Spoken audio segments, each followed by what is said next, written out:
काराकुली कश्मीर की शाही टोपी जो कि कश्मीरियों को बेहद पसंद है और वह इस टोपी को बड़े शौक से पहनते हैं। काराकुल शब्द काराकुल भेड़ की नस्ल से आया है जो कि पश्चिमी एशिया में पाई जाती है।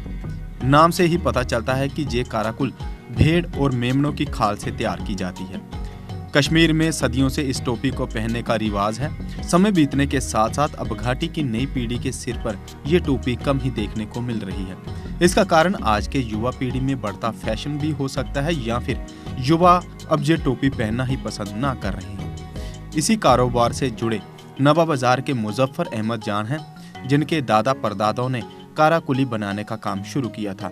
अब वह ही इस कारोबार को संभाल रहे हैं। मुजफ्फर अहमद जान का कहना है कि उनके हाथों से बनी टोपियां भारत में ही नहीं अरब देशों में भी बिक रही हैं। इनमें दुबई, सऊदी अरब आदि बड़े देश हैं।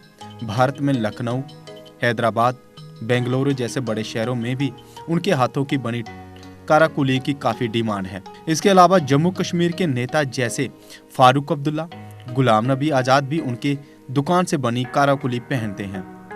इतना ही नहीं, पूर्व प्रधानमंत्री राजीव गांधी भी जहां से बनी काराकुली पहन चुके हैं।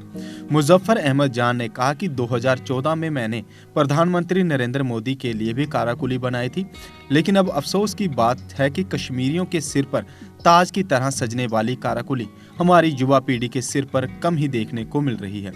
कभी ऐसा दौर था कि 14 साल का बच्चा ही सर पर काराकुली पहनना शुरू कर देता था, लेकिन अब समय बदल चुका है।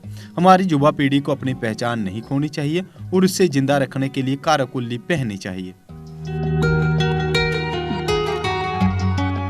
मुजफ्फर अहमद जान है।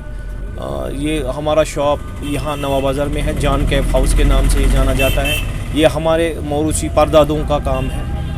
हमारा दादा भी करता था, उसके बाद डैडी और हमारे सारे अंकल यही इसी में घुस गए थे, इसी काम में कर रहे थे। उसके बाद मैंने भी यही स्टाफ, मुझे भी एटलीस्ट 20 साल से मैं ये काम कर रहा हूँ। तो 1944 में हमें हमारे दादाजी जो साहब थे तो उन्होंने काजी आज़म जिन्ना साहब को भी बनाई है। उसके बाद हमारे डैडी ने राजीव गांधी साहब को बनाई है तो 1984 में। उसके बाद मैंने खुद 2014 में नरेंद्र मोदी को भी बनाई है। बाकी सारे जो इसमें आते हैं, मतलब फारूक अब्दुल्ला साहब को भी यहीं से टोपियाँ बनाते, आज़ाद साहब, वीपी सिंह साहब जो बाहर के मिनिस्टर हैं, सबों को हमने एक लिस्ट बना के दे दी है। वहाँ पे अरुण जेटली साहब है, सलमान खुर्शीद साहब है, तो बहुत सारे लीडर जो यहाँ के पॉलिटिकल लीडर्स, और ये मीर भाई साहब को भी हमने बनाई है, गिलानी साहब को भी हमने ही बनाई है।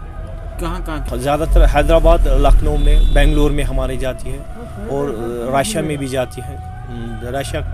रशिया में चलता है ज़्यादा, और यहाँ पे दुबई में भी चलती है। तो काबिज़ बिन सैद को भी मैंने ही बनाई जो उमाम के बादशाह है। तो क्या थोड़ा सा इसमें फ़र्क होगी है कि, लेकिन पहले तो बहुत सारे लोग ये लगाते थे कि मतलब हमारे कस्टमर ऐसे हैं कि जो 70-72 उनके एज है या 80 अबव भी होते हैं। वो कह के मतलब वो हमारे शॉप पे जब आते हैं वो कह रहे हैं कि मतलब 14 साल ही के होते थे हम, तो हम टोपी तब से हम मतलब स्टार्टिंग में हम 8th क्लास में पढ़ते थे तो टोपी लगानी उतनी ज़रूरत पड़ती थी हमें, मतलब वो लगाते रहते थे मतलब। अब उसके बाद इंशाल्लाह ये जो नई जनरेशन उतना ज़्यादा लगाती नहीं है। थोड़ा बहुत हमने इसको मॉडिफाई किया है, थोड़ा गोल्ड पैटर्न, इर्टिगल पैटर्न की बना के दे दी है, तो थोड़ा इसमें थोड़ा है। हम काराकुली बनाते हैं, हमारा बिज़नेस खाली काराकुली का ही है। हैदराबाद ज़्यादा, बेंगलोर के कस्टमर हमारे बहुत सारे हैं जो हमें मतलब बगैर जाने हमें कॉल करते हैं कि मतलब वो इस पर व्हाट्सएप पे देते हैं, उसके बाद हम उनको बना के देते हैं। हाँ, ये क्या अपील रहेगी एडमिनिस्ट्रेशन में? तो थोड़ा इस साल से मुझे लग रहा है कि फ़र्क आ गया है कि दूल्हे में ये रिवाज अब ख़त्म हो गया था, लेकिन अब थोड़ा सा मुझे लग रहा है कि थोड़ा अब हो गया है।